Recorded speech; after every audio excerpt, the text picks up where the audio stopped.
ত্রয়োদশ জাতীয় সংসদ নির্বাচনে চলছে প্রতীক বরাদ্দ। কাল শুরু ভোটের আনুষ্ঠানিক প্রচারণা। 298 আসনে লড়বেন 1967 প্রার্থী। সিলেট যাচ্ছেন বিএনপি চেয়ারম্যান তারেক রহমান। হযরত শাহজালালের মাজার জিয়ারত দিয়ে কাল থেকে শুরু হবে বিএনপির নির্বাচনী প্রচার।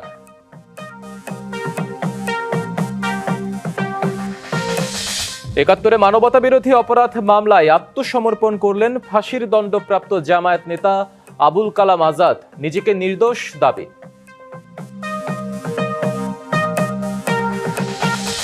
আট জেলায় একযোগে বেল বন্ড পদ্ধতির যাত্রা শুরু। বিচার প্রার্থীদের দুর্ভোগ লাঘবের জন্য এই ব্যবস্থা, জানালেন আইন উপদেষ্টা। এবং নিরাপত্তাজনিত কারণে বাংলাদেশ থেকে কূটনীতিকদের পরিবারের সদস্যদের সরিয়ে নেওয়ার সিদ্ধান্ত নিয়েছে ভারত, দেশটির সংবাদ মাধ্যমের খবর। দেখছিলেন নাসির সিনটেক্স অ্যালুমিনিয়াম সংবাদ শিরোনাম। এবার জানাবো খবরের বিস্তারিত। আপনাদের সাথে আছি হিমাদ্রি রাহা। শিরোনামে শুনছিলেন যে ত্রয়োদশ জাতীয় সংসদ নির্বাচনে প্রার্থীদের প্রতীক বরাদ্দ দিচ্ছেন রিটার্নিং অফিসাররা। দলীয় ও স্বতন্ত্র মিলিয়ে প্রায় 2000 প্রার্থী রয়েছেন এবারের ভোটে। আজ বিকেল পর্যন্ত চলবে প্রতীক বরাদ্দের কার্যক্রম। দলীয় প্রার্থীরা সংশ্লিষ্ট দলের সংরক্ষিত প্রতীক পাবেন, আর স্বতন্ত্র প্রার্থীদের পছন্দ অনুযায়ী প্রতীক বরাদ্দ দেবেন রিটার্নিং অফিসার। কাল থেকে ভোটের আনুষ্ঠানিক প্রচারে নামতে পারবেন প্রার্থীরা। পাবনা 1 ও 2 আসন ছাড়া প্রার্থিতা প্রত্যাহারের সময় শেষে 298 আসনে 1967 জন প্রার্থী চূড়ান্ত হয়েছে। এবার অর্ধশত দল ভোটে অংশ নিচ্ছে। নিবন্ধিত রাজনৈতিক দল জোটগতভাবে ভোট করলেও প্রার্থীকে নিজ দলের প্রতীকে ভোট করতে হবে। এদিকে রাজধানীর আগারগাঁওয়ে নির্বাচন ভবনে প্রধান নির্বাচন কমিশনার এম নাসির উদ্দিনের সাথে দেখা করতে আসবে জামায়াতের একটি প্রতিনিধি দল। দর্শক, ঢাকা 13 ও 15 আসনে প্রতীক বরাদ্দ চলছে আগারগাঁওয়ে নির্বাচন প্রশিক্ষণ ভবনে। এই বিষয়ে আরো জানাতে যুক্ত হচ্ছেন সহকর্মী হুমায়রা ফারুকী। হুমায়রা, কেমন দেখছেন প্রতীক বরাদ্দের কার্যক্রম? হিমাদ্রি, আপনি যেমনটা বলছিলেন, গতকাল পর্যন্ত কিন্তু প্রার্থিতা প্রত্যাহার সহ ত্রয়োদশ জাতীয় সংসদ নির্বাচনের তফসিল অনুযায়ী যে আনুষ্ঠানিকতা তার প্রায় অর্ধেকের বেশি শেষ হয়ে গেছে এবং আজ সকাল 10টা থেকে রাজধানীর বিভিন্ন জায়গায় ঢাকার 20 আসনের যে রিটার্নিং অফিসারের কার্যালয়গুলো রয়েছে সেখানে প্রতীক বরাদ্দের কাজ সকাল 10টা থেকে বিকেল 5টা পর্যন্ত হওয়ার কথা। এবং আমি এই মুহূর্তে যেখানে আছি নির্বাচন প্রশিক্ষণ ভবন, সেখানে ঢাকা 13 এবং ঢাকা 15 আসনের রিটার্নিং আসনের যারা আছেন তাদের জন্য রিটার্নিং অফিসারের কার্যালয় এখানে। তো এখানে কিন্তু সকাল থেকে প্রতীক বরাদ্দ শুরুর আগের যে আনুষ্ঠানিকতা, যেখানে বিভিন্ন প্রার্থীদের যারা প্রতিনিধি আছেন, কয়েকজন প্রার্থীকেও আমি দেখেছি তারা এসেছে। আর্মি সদস্যদের যারা এই প্রতীক বরাদ্দের কার্যক্রম বা নির্বাচনের কার্যক্রমে অংশ নেবেন তাদের প্রতিনিধিরা আছে, পুলিশের প্রতিনিধিরা আছে এবং রিটার্নিং কর্মকর্তা সহ নির্বাচন কমিশনে যারা আছেন সেই কর্মকর্তারা কিন্তু এখানে আছেন এবং তারা অনুষ্ঠানের শুরুতেই তারা কিন্তু আচরণবিধি থেকে শুরু করে কি কি করণীয়, প্রার্থীরা কি কি করবেন, ঠিক কখন থেকে তারা প্রচারণায় অংশ নিতে পারবেন সেই বিষয়গুলো নিয়ে কিন্তু এখানে বিস্তারিত বলা হচ্ছে। এবং এখানে প্রার্থীদের সুবিধার্থে আচরণবিধি লঙ্ঘনের বেশ কয়েকটি ঘটনা ইতিমধ্যে যেহেতু ঘটে গেছে, তো এখন এখানে ছোট ছোট পকেট সাইজের আচরণবিধি প্রিন্ট আউট প্রার্থীদের হাতে তুলে দেওয়া হয়েছে। এবং আরেকটি বিষয় আপনাকে জানিয়ে রাখি, এই আনুষ্ঠানিকতা শেষেই কিন্তু প্রতীক বরাদ্দ করা শুরু হবে এই 2 আসনের প্রার্থীদের। আর আরেকটি বিষয়, সেটি হচ্ছে নির্বাচন কমিশনের সকালবেলা জামাতের একটি প্রতিনিধি দল আসার কথা রয়েছে। তারা প্রধান নির্বাচন কমিশনারের সাথে বৈঠকে বসবেন। আপনি জানেন যে নির্বাচনকে সামনে রেখে প্রায় প্রত্যেকটি রাজনৈতিক দলের যারা প্রতিনিধি আছেন তারা কিন্তু আসছেন নির্বাচন কমিশনে, তাদের অভিযোগ অনুযোগ এবং তাদের যা পরামর্শ সেগুলো তারা তুলে ধরছেন, নির্বাচন কমিশনকে জানাচ্ছেন। এবং এর মধ্যে আমরা বেশ কয়েকটি নির্বাচন কমিশনের পক্ষ থেকে আচরণবিধি লঙ্ঘন সংক্রান্ত বেশ কয়েকটি চিঠি চালাচালের ঘটনাও আমরা দেখেছি। এনসিপি, জামাত সহ বেশ কয়েকটি রাজনৈতিক দলকে ধন্যবাদ আপনাকে আমাদের সাথে যুক্ত হওয়ার জন্য। ত্রয়োদশ জাতীয় সংসদের নির্বাচনী প্রচারণায় অংশ নিতে পুণ্যভূমি সিলেট সফরে যাচ্ছেন বিএনপি চেয়ারম্যান তারেক রহমান। বাবা মায়ের মতো হযরত শাহজালাল রহমতুল্লাহি আলাইহি ও হযরত শাহপরান রহমতুল্লাহি আলাইহির মাজার জিয়ারতের মধ্য দিয়ে সূচনা করবেন গণসংযোগ কার্যক্রম। ২১ বছর পর আজ সন্ধ্যায় সিলেটে যাচ্ছেন তিনি। বৃহস্পতিবার দিনের শুরুতে মাজার জিয়ারত করে সকাল 10টায় মহানগরীর আলিয়া মাদ্রাসা মাঠে অংশ নেবেন সমাবেশে। তার আগমনকে কেন্দ্র করে ব্যানার ফেস্টুনে ছেয়ে গেছে পুরো নগরী। নেতাকর্মী সহ সাধারণ মানুষের বাঁধ ভাঙার ঠল নামবে আলিয়া মাদ্রাসা মাঠে, এমনটাই প্রত্যাশা নেতাকর্মীদের। ৭১ মানবতা বিরোধী অপরাধে ফাঁসির দণ্ডপ্রাপ্ত জামায়াত নেতা মাওলানা আবুল কালাম আজাদ আন্তর্জাতিক অপরাধ ট্রাইব্যুনালে আত্মসমর্পণ করেছেন। ২০১৩ সালের ২১শে জানুয়ারি ৭১ মানবতা বিরোধী অপরাধ মামলার প্রথম রায় তাকে ফাঁসির দণ্ড দেয় আন্তর্জাতিক অপরাধ ট্রাইব্যুনাল। ওই সময় বিচারপতি ওবায়দুল হাসানের নেতৃত্বে আন্তর্জাতিক অপরাধ ট্রাইব্যুনাল ২ সেই রায় দেয়। তবে বিচার শুরুর আগে তিনি দেশ ত্যাগ করেন। ৫ই আগস্ট পরবর্তী সময়ে পুনর্গঠিত ট্রাইব্যুনালে ২৪ মানবতা বিরোধী অপরাধের বিচার শুরুর ১ বছরের বেশি সময় পর তিনি আজ আত্মসমর্পণের আগ্রহ প্রকাশ করে ট্রাইব্যুনালের রেজিস্ট্রারের কাছে আবেদন করেন এবং সশরীরে হাজির হয়ে আত্মসমর্পণ করেন। এ সময় নিজেকে নির্দোষ এবং প্রতিহিংসার রাজনীতির শিকার বলে মন্তব্য করেন তিনি। দর্শক, আরও জানাতে যুক্ত হচ্ছেন সহকর্মী মিজান আহমেদ ট্রাইব্যুনাল থেকে।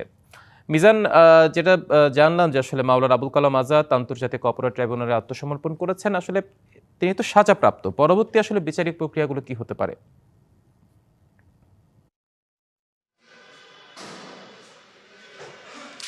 আসলে আপনি জানেন যে গত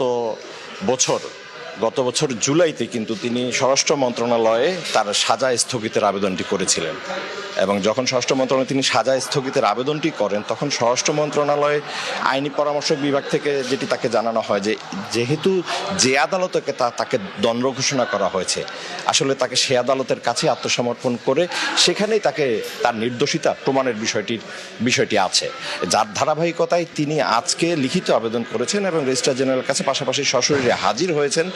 এরই পাশাপাশি রেজিস্ট্রার জেনারেল এর একটি কপি ট্রাইব্যুনালের জন্য রেখেছেন এবং একটি কপি প্রসিকিউশনকে পাঠিয়ে দিয়েছেন।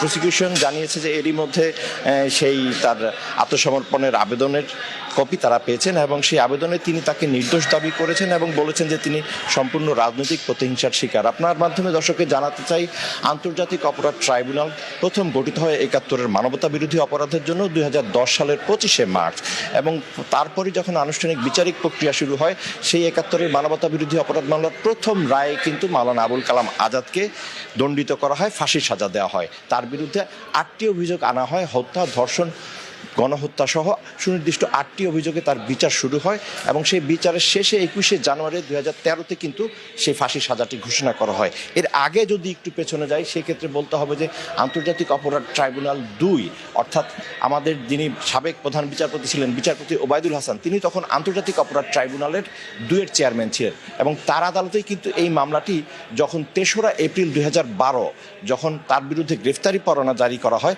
তার কিছুক্ষণ আগেই, তার কয়েক ঘন্টা আগেই কিন্তু তিনি দেশ ত্যাগ করেন বলে অভিযোগ পাওয়া যায় এবং সেই দেশ ত্যাগের ধারাবাহিকতায় তাকে পলাতক ধরে নিয়ে ট্রায়াল ইন অ্যাবসেন্সিয়া অর্থাৎ রাষ্ট্রপক্ষ থেকে আইনজীবী নিয়োগের মধ্য দিয়েই কিন্তু তার বিচারটি চালিয়ে যাওয়া হয় এবং বিচার চালিয়ে যাওয়ার পরই কিন্তু সেই দণ্ডটি ঘোষণা করা হয় এবং এই ঘোষণার পর কিন্তু তিনি বিদেশে পলাতক ছিলেন এবং পলাতক থাকার পর দীর্ঘদিন সেখানে অবস্থানের পর ৫ আগস্ট যখন বিগত সরকারের পতন হয় তখন কিন্তু পুনর্গঠিত ট্রাইব্যুনালে আবার ২৪-এর মানবতা বিরোধী অপরাধের বিচারিক কার্যক্রম শুরু হয়। সেই ধারাবাহিকতায় তিনি আজকে এসেছেন এবং আজকে এসে তার আবেদনটি করেছেন এবং তিনি এখন গারদখানায় রয়েছেন। এ বিষয়ে আসলে পরবর্তী যে আইনি প্রক্রিয়াগুলো ট্রাইব্যুনাল কি বলে, প্রসিকিউশন কি বলে তা হয়তো তাদের আনুষ্ঠানিক বক্তব্যের পরই আপনার মাধ্যমে দর্শককে জানাতে পারবো। তো এই ছিল আসলে এই মামলার সবশেষ তথ্য। ফিরে যাচ্ছি স্টুডিওতে হিমাদ্রি আপনার কাছে। নিশ্চয়ই, ধন্যবাদ মিজান আপনাকে। বিচার ব্যবস্থা আধুনিকায়ন ও বিচার প্রার্থী জনগণের দুর্ভোগ লাঘবের জন্যই প্রচলিত বেল বন্ড বা জামিননামা দাখিল পদ্ধতির পরিবর্তে ডিজিটাল মাধ্যমে বেল বন্ড প্রবর্তন করা হয়েছে বলে জানিয়েছেন আইন উপদেষ্টা আসিফ নজরুল। সকালে সচিবালয়ে আইন মন্ত্রণালয়ের সভাকক্ষে এই সার্ভিসের উদ্বোধন করেন আইন উপদেষ্টা ডক্টর আসিফ নজরুল। এ সময় তিনি এই উদ্যোগকে যুগান্তকারী পদক্ষেপ হিসেবে উল্লেখ করে বলেন, বিচার প্রার্থী, কারা প্রশাসন ও আইনজীবী সহ সংশ্লিষ্ট সকলের সময় ও ব্যয় সাশ্রয়ে সহায়ক হবে। প্রথম ধাপে নারায়ণগঞ্জ জেলায় এই কার্যক্রম শুরু হয়েছিল, এখনও সফলভাবে চলছে। আজ থেকে মানিকগঞ্জ, বান্দরবান, মেহেরপুর, জয়পুরহাট, মৌলভীবাজার, পঞ্চগড়, ঝালকাঠি ও শেরপুর জেলায় এই কার্যক্রম শুরু হলো। এই ঐতিহাসিক উদ্যোগকে স্মরণীয় করে রাখতে সকালে ভার্চুয়াল প্ল্যাটফর্ম জুমের মাধ্যমে ৮টি জেলায় একযোগে বেল বন্ড পদ্ধতির যাত্রা শুরু হলো। অনলাইন বা ই বেইল বন্ড চালু করেছিলাম 15 অক্টোবর নারায়ণগঞ্জে। এটা 100% সফলতার সাথে পরিচালিত হচ্ছে। আজকে আমরা ওই সফলতার ভিত্তিতে, ইউজার ফিডব্যাকের ভিত্তিতে আমরা সফটওয়্যারটাকে আরও বেশি উন্নত করেছি। আজকে 8টি জেলায় ই বেইল বন্ড সফটওয়্যারের উদ্বোধন হচ্ছে। দর্শক, একটু আগে যেমনটি জানাচ্ছিলাম, ত্রয়োদশ জাতীয় সংসদের নির্বাচনী প্রচারণে অংশ নিতে পুণ্যভূমি সিলেট সফরে যাচ্ছেন বিএনপি চেয়ারম্যান তারেক রহমান। আমরা তার আরও বিস্তারিত জানাবো। সেখান থেকে আমাদের সহকর্মী প্রত্যুষ তালুকদার যুক্ত হবেন। প্রত্যুষ, কেমন দেখছেন বিএনপি চেয়ারম্যানকে বরণে সিলেটবাসীর প্রস্তুতি? হিমাদ্রি, আমি এখন রয়েছি সেই ঐতিহাসিক আলিয়া মাদ্রাসা মাঠে এবং আমার পেছনের দেখতে পাচ্ছেন সেই মঞ্চটি প্রস্তুত হচ্ছে এবং এই মঞ্চকে ঘিরে পারিপার্শ্বিক যে প্রস্তুতি, সেই চিত্রটাও আপনাদেরকে একটু দেখাবো।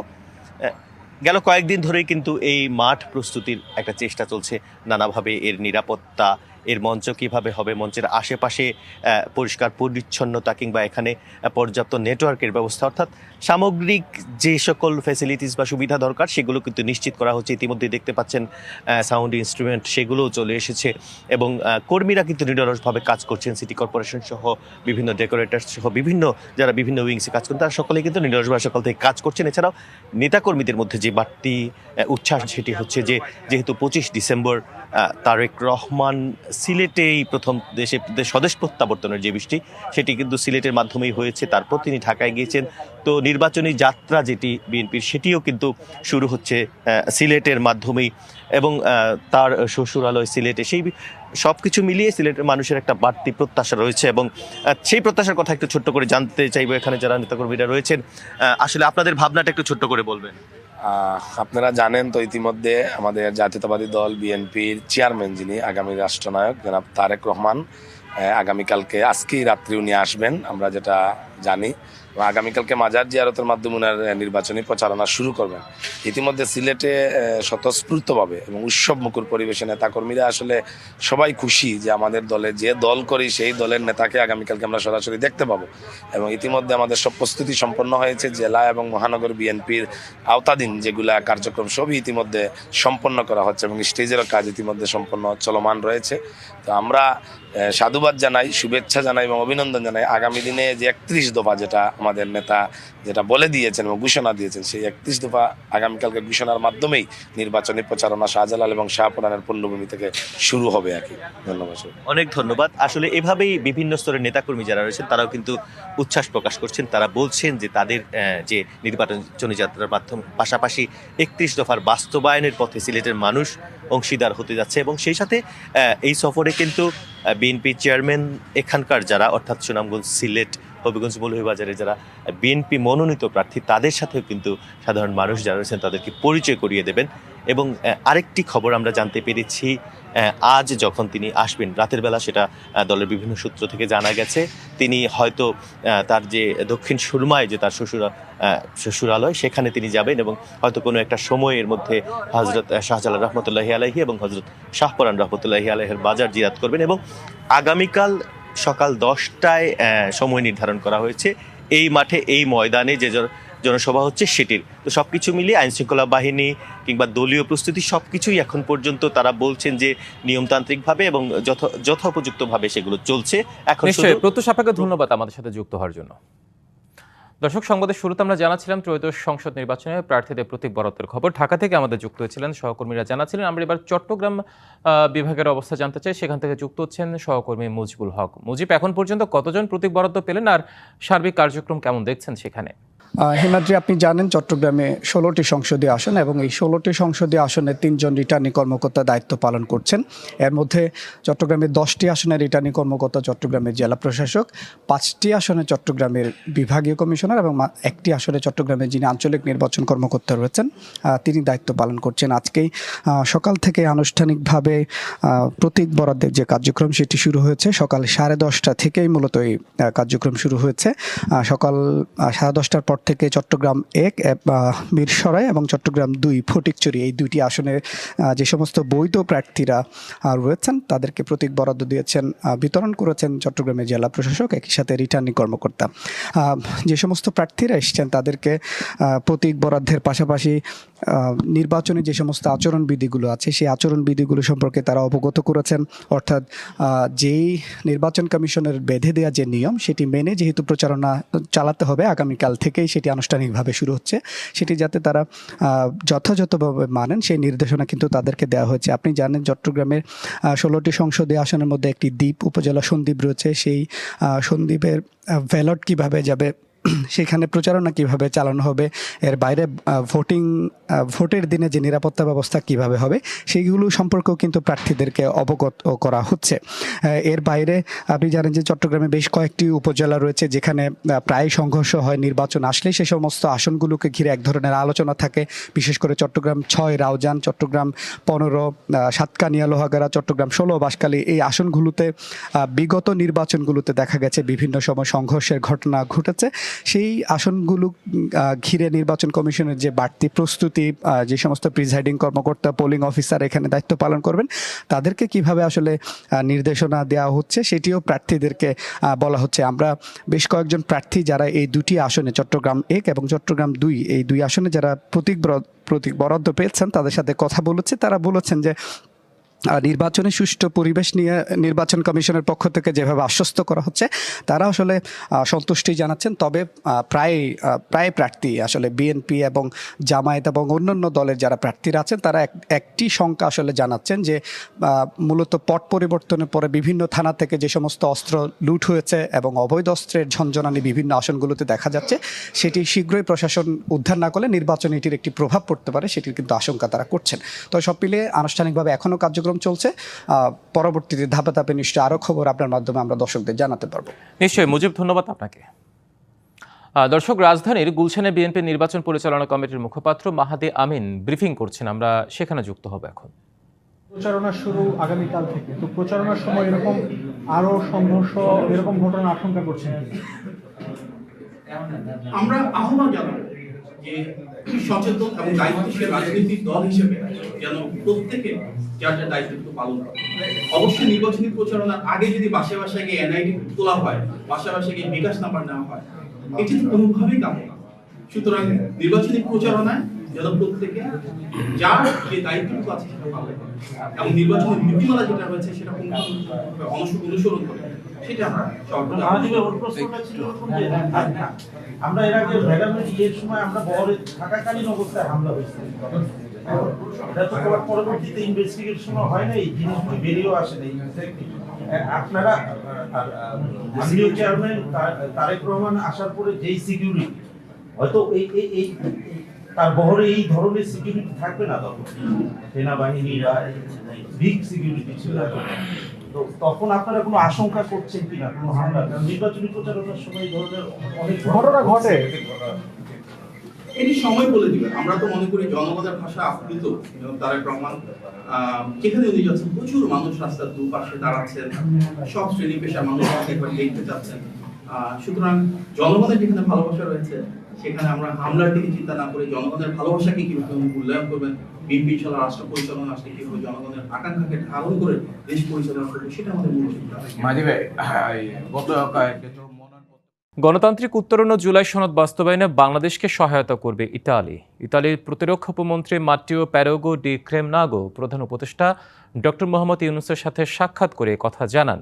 সকালে প্রধান উপদেষ্টার বাসভবন যমুনায় সাক্ষাতের সময় দুদেশের বাণিজ্য সম্প্রসারণ, প্রতিরক্ষা সহযোগিতা, অভিবাসন সহ বাংলাদেশের আসন্ন জাতীয় নির্বাচন নিয়ে কথা হয়।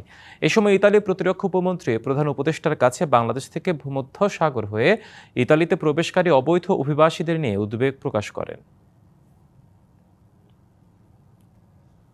নিরাপত্তাজনিত কারণে কূটনীতিকদের পরিবারের সদস্যদের বাংলাদেশ থেকে সরিয়ে নেওয়ার সিদ্ধান্ত নিয়েছে ভারত। এই খবর দিয়েছে হিন্দুস্তান টাইমস সহ ভারতের বেশ কয়েকটি সংবাদ মাধ্যম। কূটনীতির ভাষায় বাংলাদেশকে একটি নন ফ্যামিলি পোস্টিং হিসেবে ঘোষণা করার সিদ্ধান্ত নিয়েছে প্রতিবেশী দেশটি, তবে আনুষ্ঠানিকভাবে এখনও তা ঘোষণা করা হয়নি। এই সিদ্ধান্তের আওতায় ঢাকায় ভারতের হাইকমিশন সহ বাংলাদেশে থাকা 5টি মিশনই নন ফ্যামিলি পোস্টিং হবে, তবে 5টি কূটনৈতিক মিশনই পূর্ণ সক্ষমতায় কার্যক্রম চালিয়ে যাবে বলে প্রতিবেদনে জানিয়েছে হিন্দুস্তান টাইমস। এসব মিশনে কর্মরত পরিবারের সদস্যরা কবে নাগাদ আবার বাংলাদেশে ফিরতে পারবেন সে বিষয়ে সিদ্ধান্ত স্পষ্ট করে কিছু বলা হয়নি।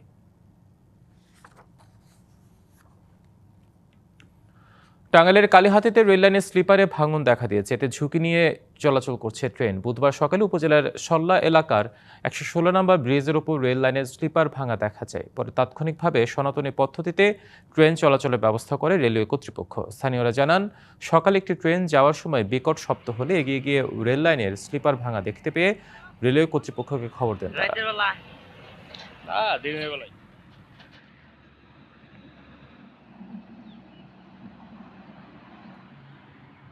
গ্রিনল্যান্ড ইস্যুতে এক চুলো ছাড় দিতে অনড় মার্কিন প্রেসিডেন্ট ডোনাল্ড ট্রাম্প। জানান, গ্রিনল্যান্ড দখলে শুল্ক ছাড়াও অন্য যে কোনো পথ অবলম্বন করতে প্রস্তুত তিনি। এদিকে ট্রাম্পের সমালোচনা করে ফ্রান্সের প্রেসিডেন্ট ইমানুয়েল ম্যাক্রন সতর্ক করে বলেছেন, বিশ্ব ধীরে ধীরে নিয়মভিত্তিক ব্যবস্থার বাইরে চলে যাচ্ছে।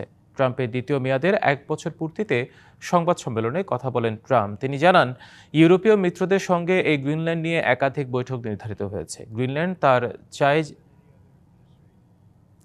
তার চাই এটি জানিয়ে তিনি বলেন, প্রয়োজনে শুল্কের বাইরে অন্য উপায়ও বিবেচনায় আনা হতে পারে। এদিকে সুইজারল্যান্ডের দাভোসে ওয়ার্ল্ড ইকোনমিক ফোরাম ফ্রান্সের প্রেসিডেন্ট ইমানুয়েল ম্যাক্রন ট্রাম্পের পররাষ্ট্রনীতির সমালোচনা করে বলেন, এমন দিকে বিশ্ব এগোচ্ছে যেখানে আন্তর্জাতিক আইন পদদলিত হচ্ছে। ওয়াশিংটনে মার্কিন নেতাদের সাথে গুরুত্বপূর্ণ বৈঠক করেছেন ভেনেজুয়েলার বিরোধী দলীয় নেত্রী মারিয়া করিনা মাচাদো। নিকোলাস মাদুরোকে গ্রেপ্তারের পর দেশের বর্তমান রাজনৈতিক সংকট এবং ভবিষ্যৎ নিয়ে ক্যাপিটাল হিলে এই বৈঠকে বসেছেন তিনি। স্থানীয় সময় মঙ্গলবার এই বৈঠকে উপস্থিত ছিলেন রিপাবলিকান প্রতিনিধি মারিও দিয়াস বালার্ট এবং কার্লোস হিমেনেজ। তারা স্পষ্ট জানিয়েছেন, মাদুরো পরবর্তী ভেনেজুয়েলায় কোনো স্বৈর শাসন বা মাদক চক্রের স্থান হবে না। একটি অবাধ ও সুষ্ঠু নির্বাচনের মাধ্যমে দেশটিতে গণতন্ত্র ফেরানো হবে। গণতন্ত্র ফিরে আসলে নির্বাসিত লাখ লাখ ভেনেজুয়েলান আবারও নিজ দেশে ফিরতে পারবেন বলে আশা মাচাদোর। ডিবিসি সংবাদে ছিল এখনকার মতো। ডিবিসির সঙ্গে থাকুন।